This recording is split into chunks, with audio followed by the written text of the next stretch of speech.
नमस्कार, बहुत स्वागत है आपका न्यूज 18 के डिजिटल प्लेटफॉर्म पर। मैं हूं प्रशांत कटारे और आज बताएंगे आपको आखिर कैसे पाकिस्तान एक साथ कई मोर्चों पर घिर गया है। एक तरफ तालिबान से पाकिस्तान का संघर्ष जारी है, तो दूसरी ओर बलोच विद्रोहियों ने पाकिस्तानी फौज की नाक में दम कर रखा है। तो दूसरी ओर अंदरूनी राजनीतिक संकटों से पहले से जूझ रहा है पाकिस्तान। अब बलोच कैसे बने पाकिस्तान के लिए नासूर, ये भी बताते हैं आपको। दरअसल पाकिस्तान में इस वक्त हालात ऐसे हैं कि फौज के छक्के छूटे हुए हैं। एक तरफ आसिम मुनीर को CDF बनाने की कवायद चल रही है, दूसरी ओर हाल यह है कि बलूचिस्तान के विद्रोही उनके सैनिकों को ढूंढ ढूंढ कर मार रहे हैं।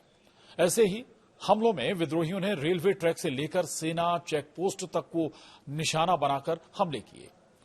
बलूचिस्तान में पाकिस्तानी सेना को बलोच विद्रोहियों की ओर से बड़ी चुनौती मिली है। यहां पाकिस्तानी फौज को लगातार भारी नुकसान उठाना पड़ रहा है। बलूच लिबरेशन आर्मी ने दावा किया है कि उसके लड़ाकों ने मस्तुंग, तुर्बत, कोहलू और चामलांग सहित कई जगहों पर पाकिस्तानी सुरक्षा बलों पर ताबड़तोड़ हमले किए। खुद BLA के प्रवक्ता ने यह जानकारी दी है कि उन्होंने किस तरह से आसिम मुनीर की फौज को धूल चटाई। BLA के प्रवक्ता जियंद बलूच के मुताबिक 1 दिसंबर को मस्तुंग के दश्त इलाके में जालो गंडन के क्षेत्र में रेलवे ट्रैक की सफाई कर रही पाकिस्तानी सेना की टीम पर घात लगाकर हमला किया गया। इस हमले में 2 जवान मौके पर ही मारे गए, जबकि एक घायल हालत में किसी तरह बच निकला।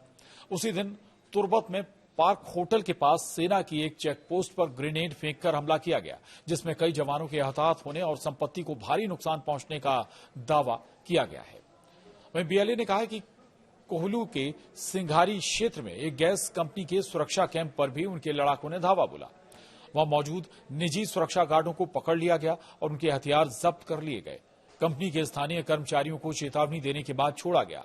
चामलांग के ट्रिपल मोड़ पर एक कोयला कंपनी के सुरक्षा कैंप पर भी इसी तरह की कार्रवाई की गई। वहां भी हथियार कब्जे में लिए गए और स्थानीय कर्मियों को धमकी देकर रिहा कर दिया गया। संगठन ने शोषणकारी कंपनियों से जुड़े सभी लोगों को चेतावनी देते हुए कहा है कि वे इन कंपनियों को किसी भी प्रकार की सुरक्षा या मदद देना बंद करें, नहीं तो वे खुद इसके परिणाम भुगतेंगे।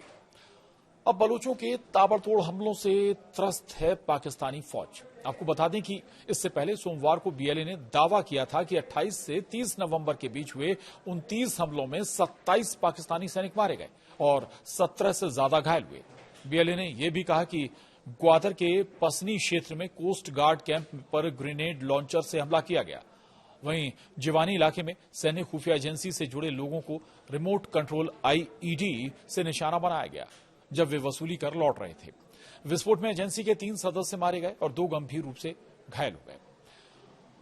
अब आपको बता दें, पाकिस्तान का सबसे बड़ा राज्य है बलूचिस्तान और बलूचिस्तान इस वक्त आजादी की लड़ाई लड़ रहा है। बलूचिस्तान पाकिस्तान का सबसे बड़ा राज्य है और 44% हिस्सा ये पाकिस्तान का कवर करता है। यानी आप अंदाजा लगा सकते हैं कि पाकिस्तान का जो 44% हिस्सा है वो केवल बलूचिस्तान है। वहीं जर्मनी के आकार का होने के बावजूद यहां की आबादी सिर्फ 1.5 करोड़ है, जर्मनी से 7 करोड़ कम।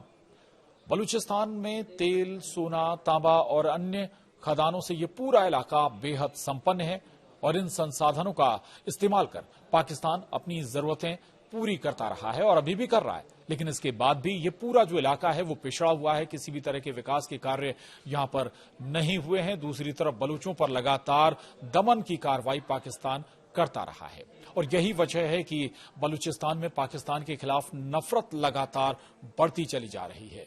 पाकिस्तान का कब्जा होने के बाद से बलूचिस्तान में 5 बड़े विद्रोह अभी तक हो चुके हैं और सबसे हालिया विद्रोह 2005 में शुरू हुआ था, जो आज भी जारी है और उसी का हिस्सा ये हमले जो लगातार पाकिस्तानी आर्मी पर होते रहे। लेकिन समय समय पर पाकिस्तानी आर्मी दमन की कार्रवाई बलूचों के खिलाफ करती रही है। आज के लिए इतना ही। नमस्कार।